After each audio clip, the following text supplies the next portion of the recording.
So, beautiful day. It is 6:55 and it is 50 degrees. And we're working on Hannah's serve here. And you can see, let's turn your board to the 45, just a tad more. Yep. Yep. Perfect, thanks. So you can see her motion right now. She's had a little problem all of a sudden with the yips. So we're getting her on the board, and all we're instructing is try to touch her back, toss the ball, follow through, head up, and swivel. So it's a little more than I'd like, but we got to do all of it. Now I'm going to show you one thing right here as I go up and help her. Touch her back. Stop. Touch your back. Okay, so this elbow has to be up. So when you're doing it, that elbow's not up. Follow through and swivel. Right there. Good. Very good. Tap your back. Excellent. So now the second part of this is now we add a heavier object. Now you do the same thing, but it's a continuous motion with the serving bolo.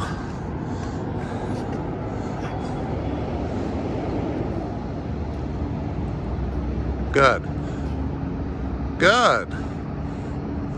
All right, you can go home. See, now it forces you, because keep doing it. It forces you, because of the extra weight, to feel the actual motion. Very good. See, and this is a huge accomplishment, because I have a feeling I'm going to put together her serve from Saturday or Sunday in with this video so you can see the difference. Yeah, before and after, because this is fantastic so far. All right, now we add an even heavier weight.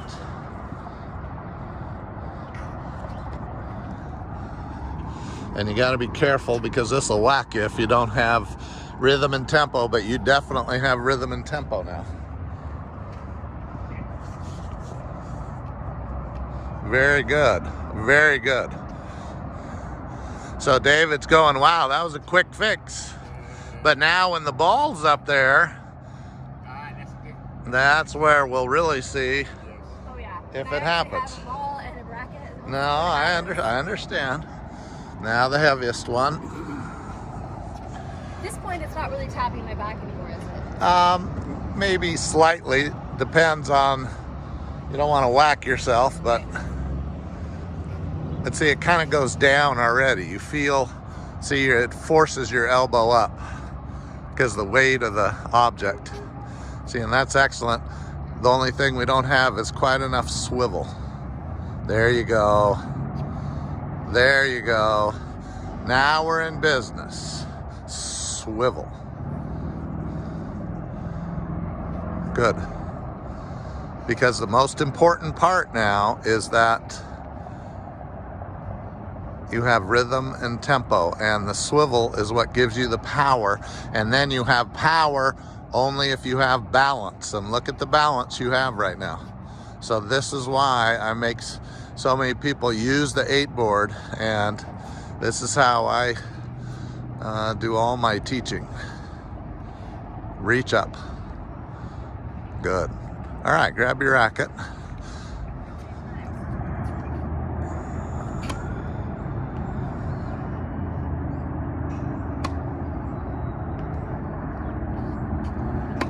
All right, so other than that last one, so now what does it feel like? It feels much more natural. Now I just feel like I need to, now I have like all the components. Yeah. Now I just need to practice. You do, but before I was like, I couldn't. no, I understand. Now it's connecting. I understand, and like I said, I didn't want to give you any more information, so I had to debate with myself whether to send you the video and then send you my serving manual too, because you're not quite ready for all that yet. It's too much. It's an overload. But, you know, you got to do certain things, and you got to be able to toss. You got to be able to touch your back with your elbow up. You've got to swivel. You've got to hit up on the ball. You got to look at the ball, and then let your arm flow all the way across. And if that stuff doesn't happen, then it's not going to happen. I mean, you're not going to have a successful serve. All right.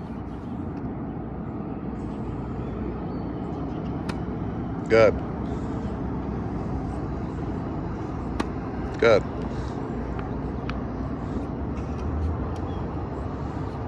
Okay, so it's effortless power, isn't it? You can feel the effortless power. All right, let's move the board. Now let's try it without the board. All right, so now we're off the board.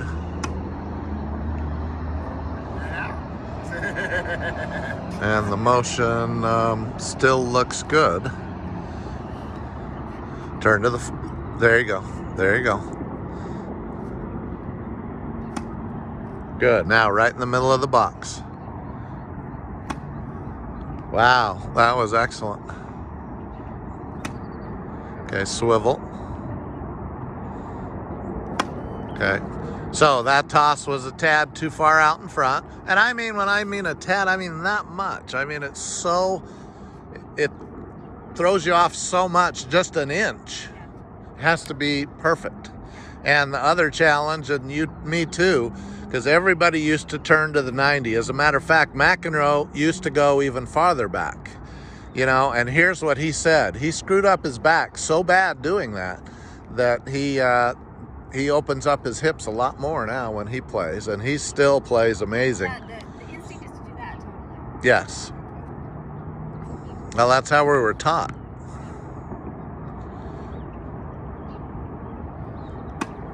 Beautiful. Look at the ball. Hit it right at the tip of the racket. No. Bad toss.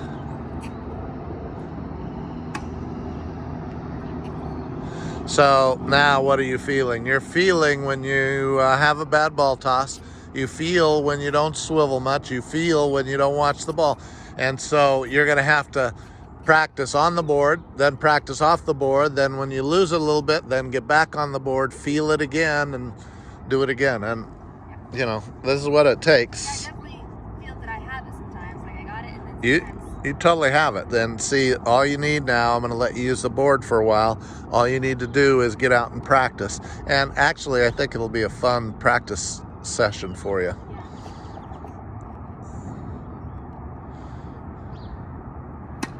Wow, very nice serve. David, our job is done here. Now, don't chase it. See, because here's what you're going to see. I actually kind of, that happens a lot where I know it's a bad toss, but rather than just stop, No. I still go for it. You and everybody else in the learn world. how to say no. You and everybody else in the world. Yeah.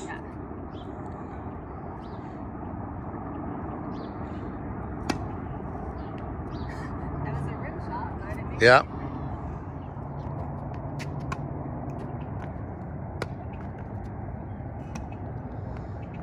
So now we're hitting it deep, deep, and then an angle. So I'm going to show you where these actually land. So you're cutting across the ball too much because they're all going at the second target. Deep.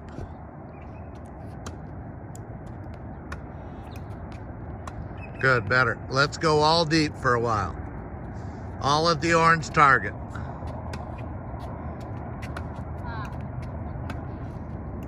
And yeah, don't even look. Look at the ball.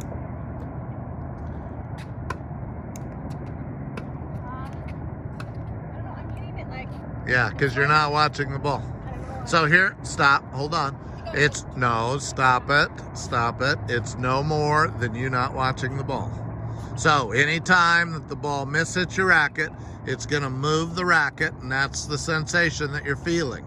But there's nothing that you can do except hit it in the center of the strings. And you know you can look back through your racket, right? You can look back through the back of the racket. And that's called keeping your head still. So when you, what David's trying to show you right here is you execute the stroke right there, you're actually looking through the back of your racket as it accelerates towards your target area. But you're totally relaxed. Here we go. Deeper. So those first, all three deep now. Deep. All three at the orange. Good one. Now, you can't flip. So look, if I'm going deep, look at my racket face. I can't come across it. Yes.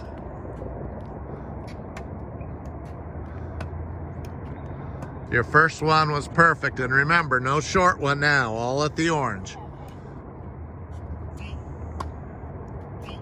Let's do those again. So all those shots right now are going at the white target.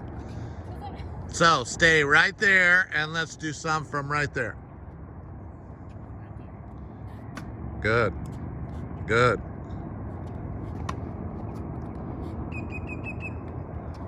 Good. Center of strings. No, you're looking. Look at the ball. Look at the ball.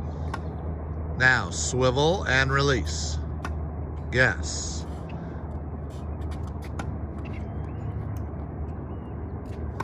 Good, you did it. Good.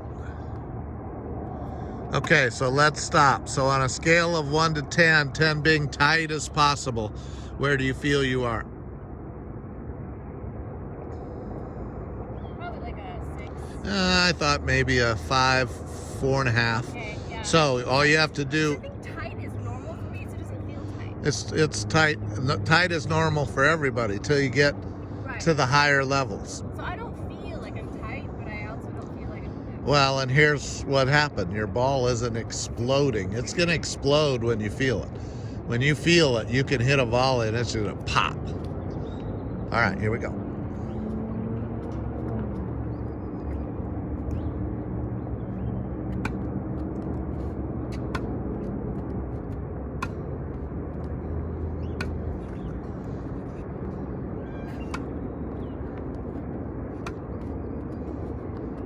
Okay, so this is a good start.